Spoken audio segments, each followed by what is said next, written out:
عفوك إني للنور مدت يداي نزعت أسرار قلبي وجئت ألقي أساي.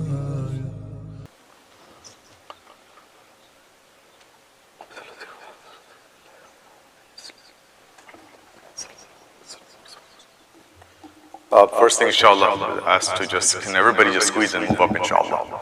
There's a lot of people coming in, and just to make sure there's space so we don't have to disrupt the khutbah.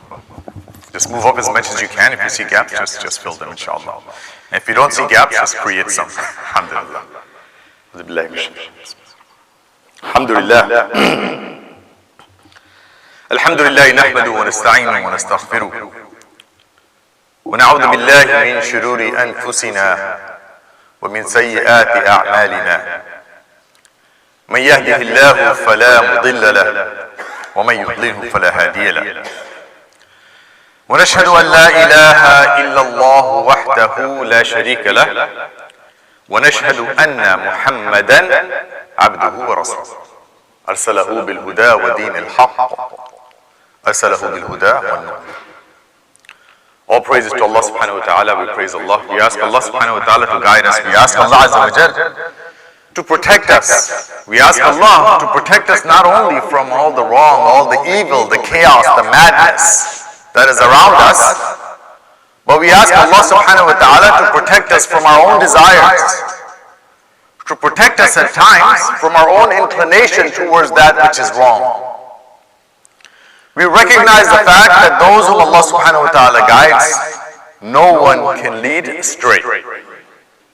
I know we always repeat these statements in our khutbah, but I want us to reflect on this. That those whom Allah subhanahu wa ta'ala guides, no one can lead them astray. No one. And those whom Allah subhanahu wa ta'ala allows to go astray. Some people say, who Allah leads astray. Allah subhanahu wa ta'ala does not lead anyone astray. But He allows us to go astray due to our own insistence. No one can bring them back to the guidance or to the guidance except Allah Azza wa Jalla. So with that in mind, we bear witness that there is no one worthy of worship except Allah subhanahu wa ta'ala. And we bear witness that Muhammad sallallahu alayhi wa sallam was a slave, a servant, and messenger who brought to us guidance and light, which, if and when followed, is guaranteed to lead us towards the mercy of Allah subhanahu wa ta'ala, consequently leading us into Jannah. May Allah subhanahu wa ta'ala allow us all to be those who are recipients of the paradise, of the garden. Say Ameen. Ameen, Ameen, Ameen. Amma ba'd. I always have trouble, subhanallah, whenever standing up before the community, because there's so many things that need attention, that need conversation, that need discussion, that need reminders. And then you always wonder how to approach, what to give priority at a time when there are so many things that are happening around us, that are so significant, so powerful, so mind-boggling, so troubling, confusing. SubhanAllah, a brother introduced me as representing SEED, the organization. But I'm not going to talk about necessarily an organization or people that they are benefiting. But rather, I want to talk about us. Because at the end of the day, it is all about us. It is all about me.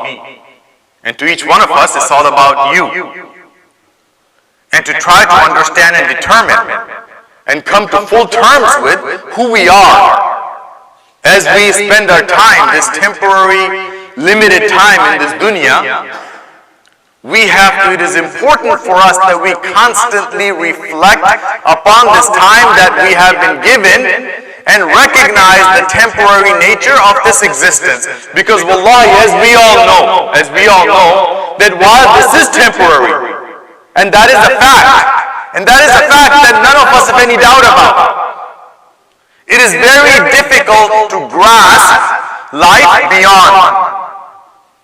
Life before, whatever that may have been, that we don't really have specific knowledge of, But life beyond that, we have a lot of specifics about from the Quran and the Prophet sallallahu alaihi wasallam. And we have daily reminders, like Umar ibn Khattab radiallahu anhu used to say, that death as a reminder should be enough. Death as a reminder should be enough. And we face these every single day. At a personal level, we're witnessing these reminders. We're seeing them on our social media posts. We're seeing them everywhere. And then we think and reflect that when will the time come? Like Umar ibn Khattab, another statement, he said that today you say Fulan and Fulan, that such and such passed away. A day will come when you will say, listen to this, right? This is Umar ibn Khattab at one point standing on the mimbar of the Rasul sallallahu alayhi wa sallam in Masjid al-Nabawi. And listen to what he's saying, and I'm repeating this 1500 years later. He's saying, one day you will say that Umar died. SubhanAllah, imagine that. And now I'm standing here and repeating what he said in a future tense as an event of the past. As Umar bin Abdul Aziz, years later, in his final khutbah to the community, to the ummah, as he was the Khalifa, reminded people about the temporary nature of life. And wallahi, if you can find the last khutbah, it's easy to find. Find the last khutbah of Umar ibn Abdul Aziz, and it's a short, precise khutbah, but so powerful, so powerful. Please read and reflect on it.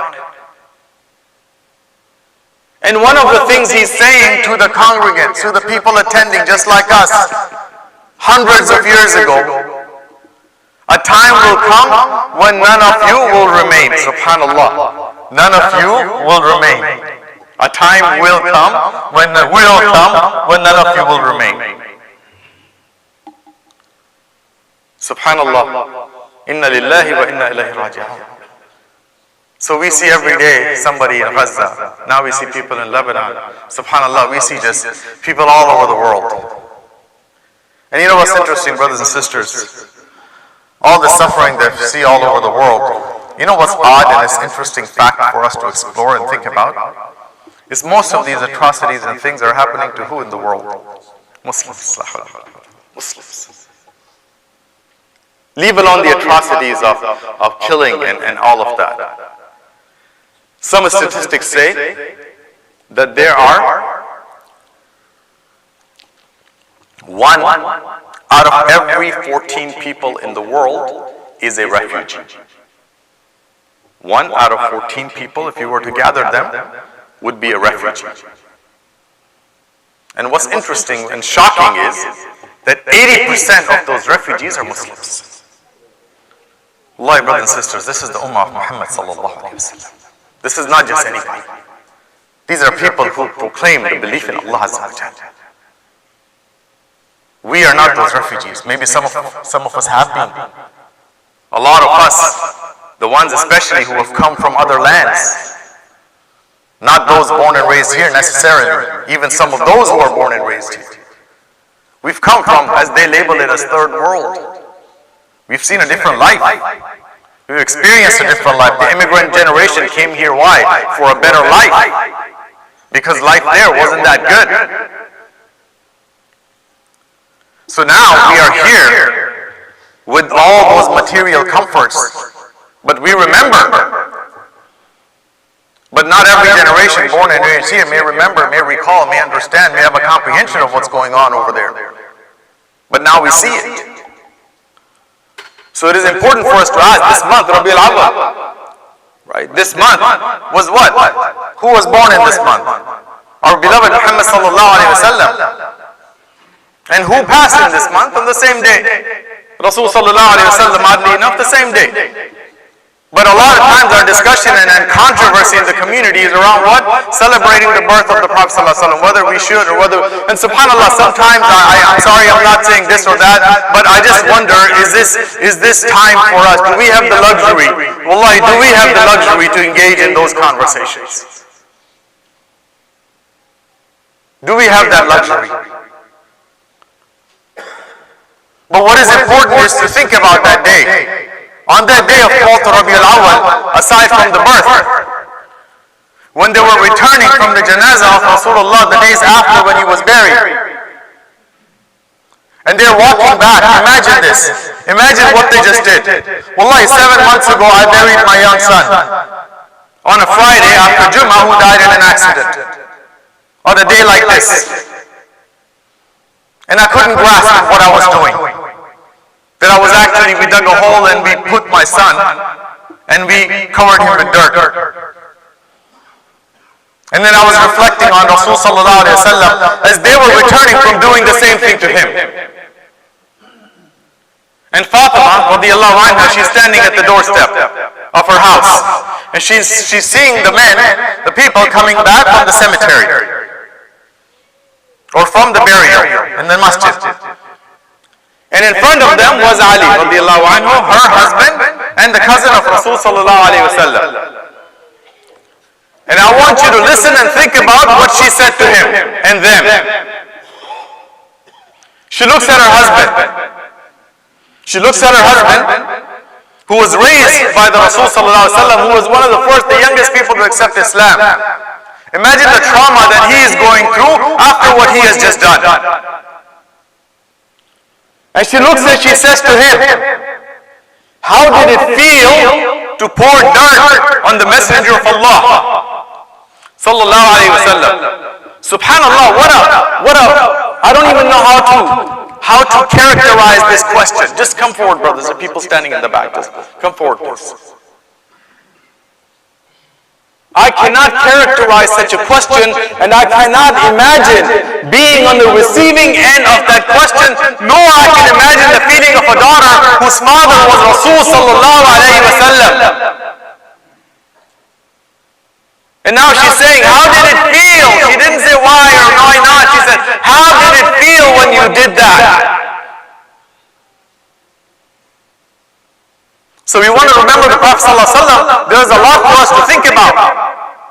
But know that even him, being what he was, being who he was, sallallahu alayhi wa sallam, he was a light to humanity. وَمَا أَرْسَلْنَاكَ إِلَّا Rahmatan lil Alameen, subhanallah.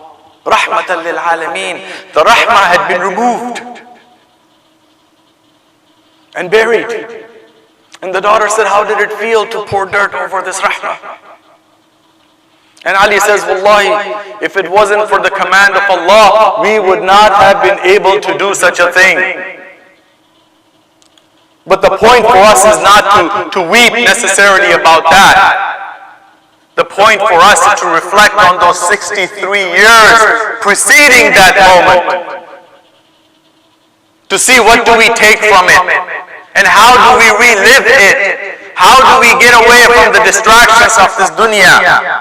وَمَا الْحَيَاةُ الدُّنْيَا إِلَّا مَتَاعُ الْغُرُورِ إِنَّا جَعَلْنَا مَا عَلَى الْأَرْضِ زِينَةً لَهَا لِنَبْلُوَهُمْ أَيُّهُمْ أَحْسَنُ عَمَلًا. When Allah subhanahu wa ta'ala is constantly reminding us that the dunya is a distraction, it is designed as a distraction, it is there by design. Allah subhanahu wa ta'ala planned it that way. And it is it's a distraction that can lead many, and it does lead many people astray, but not us. Look at this. Wallahi, I just pulled in and I'm looking across the street, not to be judgmental, right? But what are people? There were people sitting under a canopy in a restaurant, right? They're having lunch, alhamdulillah, nothing wrong with that. But what do people eat and drink? What do people drink with their food? Not us, but others. And on a Jum'ah, there are people sitting and drinking across from the house of Allah. May Allah guide them, right? But look at us. Look at where you are. Wallahi, we're in the house of Allah. We're in the house of Allah on a Friday afternoon, worshiping Him, where a majority of the humanity is lost, confused, astray, all sorts of things happening in the world, and you and I are sitting here listening to khutbah, waiting to put our heads on the ground in response to the command of Allah Azza wa Jalla and say, Subhana Rabbiyal A'la.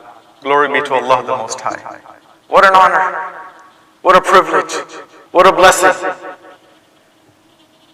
So then we take all of this and we look back at the Rasul sallallahu alaihi wasallam. We look at those 63 years and we see, what did he do? What did he leave for us?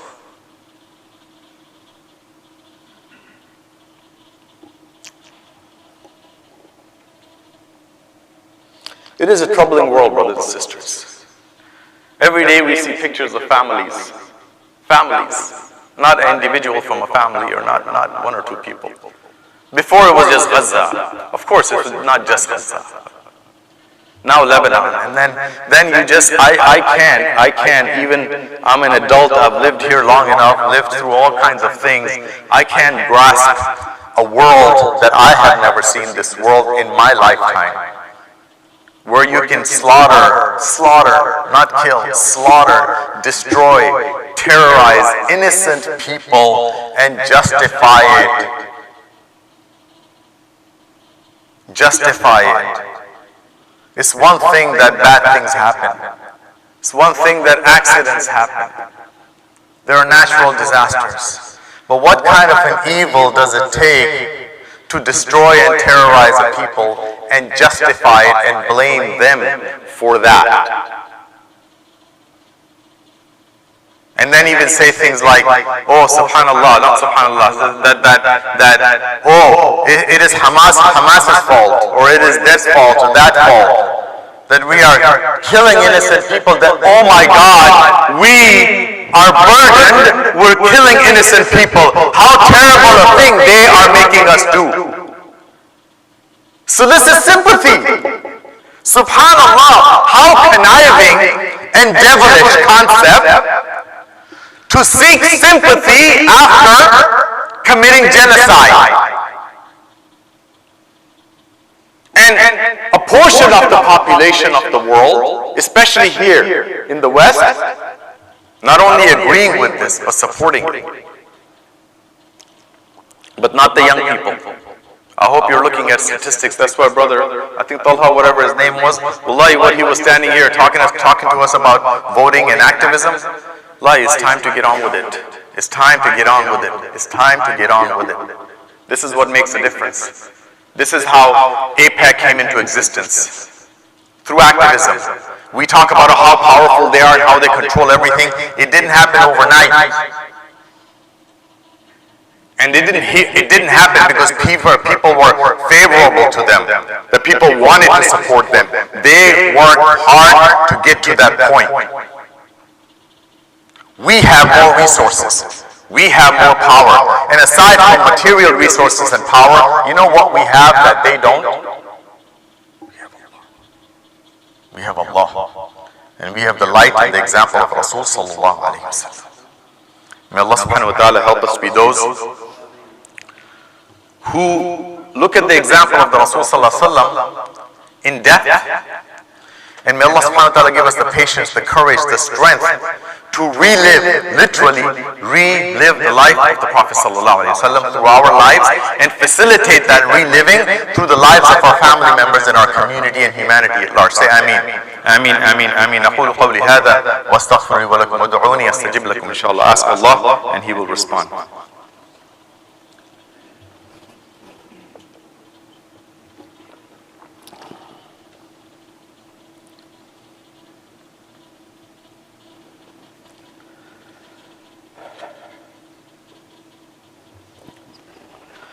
Alhamdulillah Rabbil Alameen wa salatu wa salam ala Rasulil Kareem. Bismillah ar-Rahman ar-Rahim. All praises to Allah subhanahu wa ta'ala. Peace and blessings be upon His messenger Muhammad sallallahu alaihi wasallam. Just another quick reminder to squeeze and move forward, please. Just take a second to do that. Literally, there are brothers standing outside. Just squeeze and move forward. Just let me see everybody move a little bit, please. Everybody just move a little, inshallah. Come, brothers, move. Everybody just move.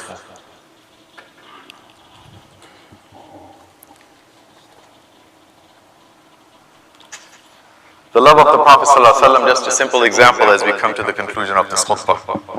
I know we always talk about examples of the past and history and talk about companions who are subhanallah, great. One of the brothers that I refer to as my teacher, I remember saying that we always talk about how great the companions were. But it's important for us to think about how they became great. And then look at those specific things. and see how we can step by step take action towards us as individuals to become better. Because that's the goal of life.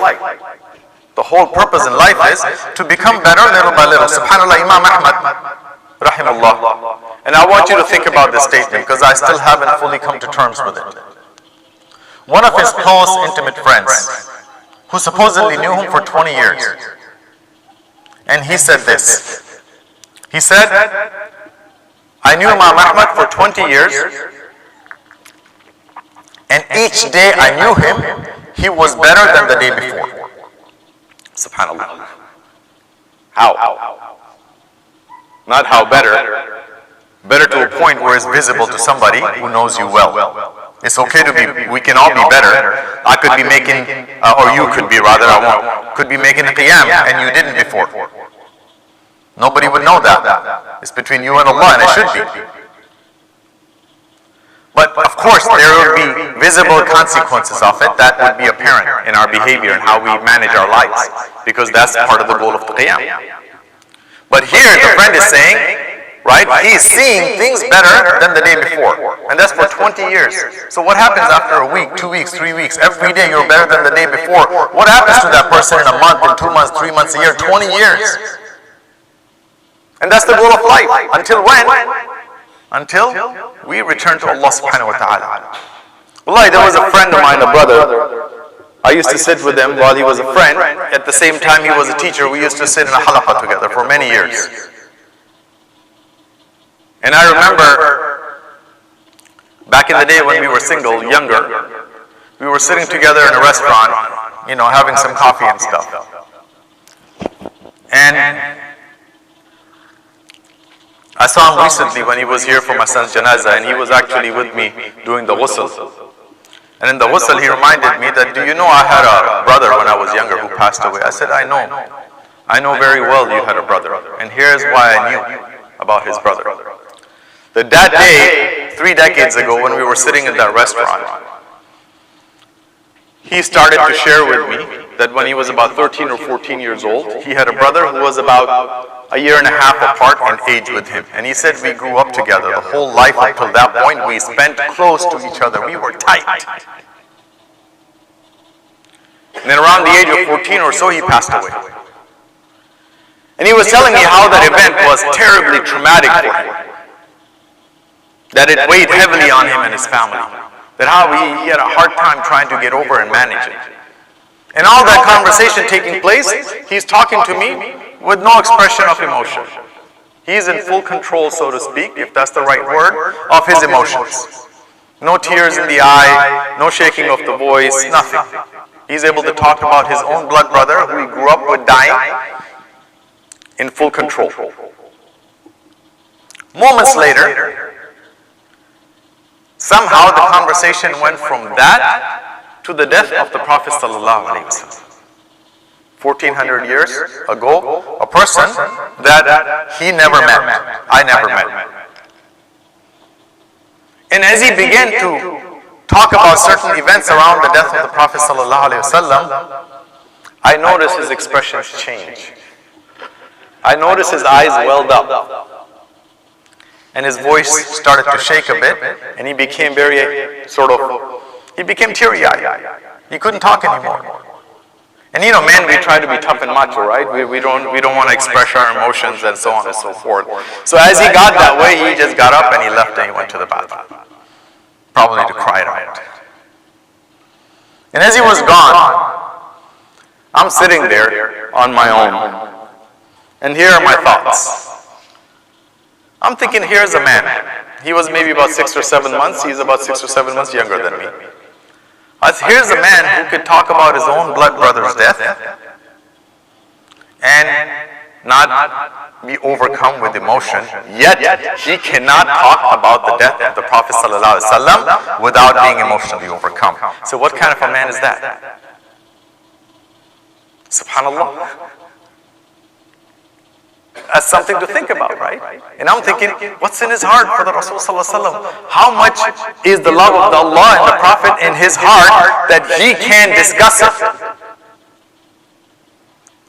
That doesn't mean that he didn't love his brother, That means that worldly matters he understands and he's able to grasp, and I'm sure in private he mourns. But with the Prophet, he couldn't, even in public.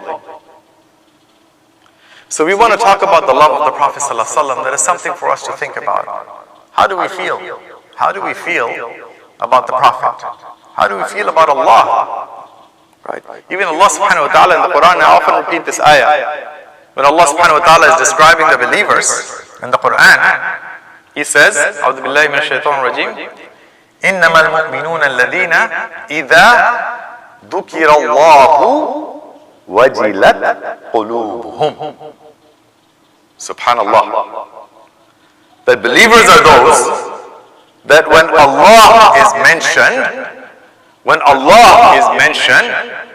وَجِلَتْ قُلُوبُهُمْ, their hearts are shaking. Their hearts are shaking. Not they feel something. Right? It's not that they feel an emotion. Their hearts are shaking when Allah is mentioned. وَإِذَا تُلِيَتْ عَلَيْهِمْ آيَاتُهُ زَادَتْهُمْ إِيمَانًا وَعَلَى رَبِّهِمْ يَتَوَكَّلُونَ. And when the signs of Allah subhanahu wa ta'ala are rehearsed, their faith is increased and they put their trust in Allah. Subhanallah. Subhanallah. This is the revelation, brothers and sisters. Before I was simply talking about the blessing that we are here and others are not. But you and I have the blessing of this revelation. We have accepted by the blessing of Allah the message of Allah. So just that in itself, when Rasulullah said to Aisha radiallahu anha, when he would pray and pray and pray, and then you know the hadith, we grew up with this, that his feet would swell up to a point from standing up in the night. And his wife said, why do you pray to that extent when you've already been granted Jannah? What did he say? He said, shall I not be a grateful servant? And gratitude is a deep concept. Right? A life of gratitude, as they say. So the simple message today, brothers and sisters, as I conclude, right, is for us to reflect upon this temporary existence. And to make sure on a daily basis, after every salah, at every moment we put our head on the ground, we continue to glorify and praise Allah subhanahu wa ta'ala, and we reflect and remind ourselves of this temporary nature. And make sure that we're living a life in a manner that's pleasing to Allah, that has benefit for others. Like I said, this khutbah today is about ourselves, about self-reflection. What impact am I having? When I'm gone, what will I have left behind?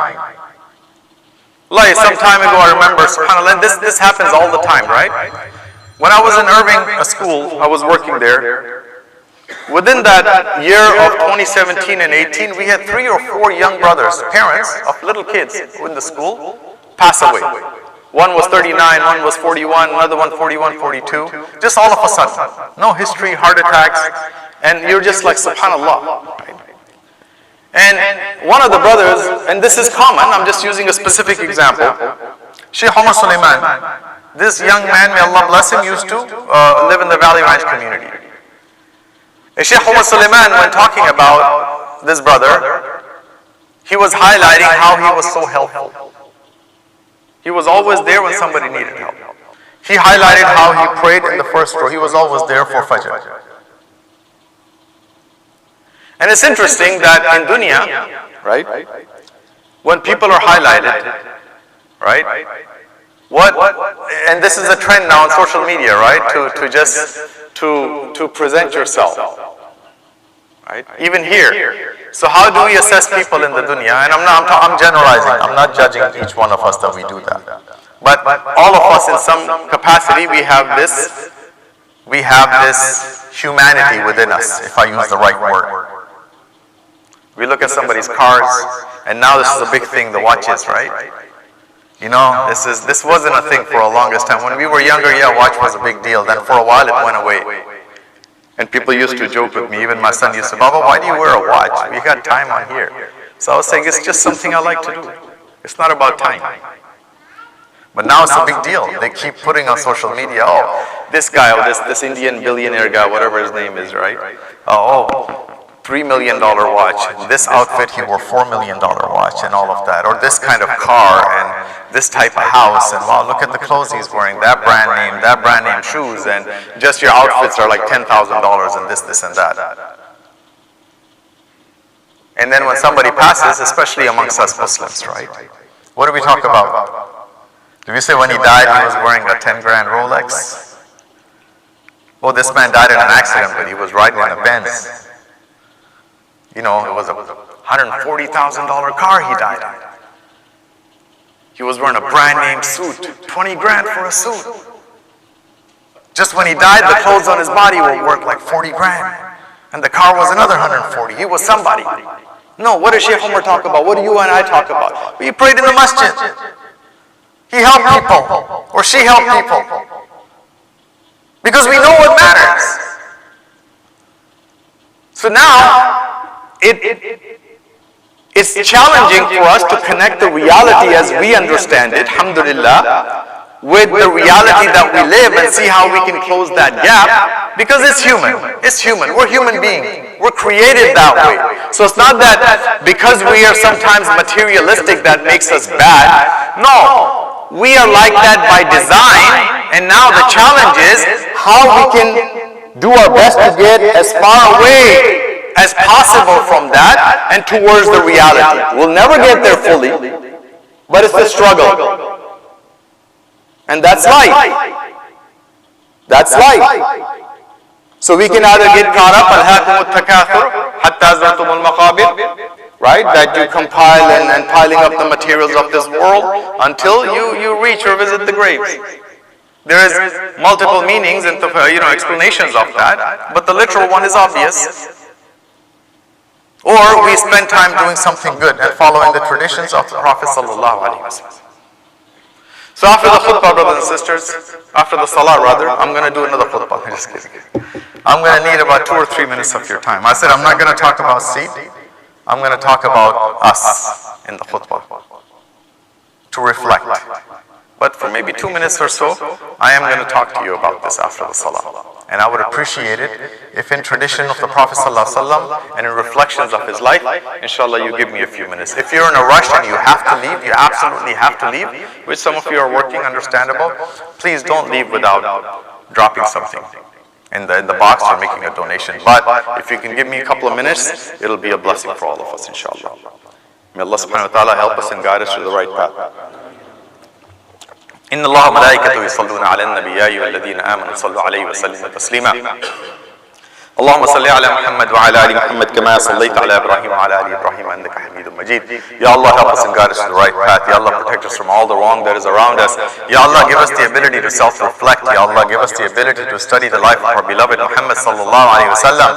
Ya Allah, give us the understanding and hikmah to study your message of the Quran. And Ya Allah, studies in depth. Ya Allah, open our hearts and minds so we may grasp the message of the Quran and we may grasp the message of Muhammad sallallahu alaihi wasallam. Ya Allah, give us the strength, give us the patience, give us the courage to follow the message, Ya Allah, Ya Rabbul Arsh Al-Azim.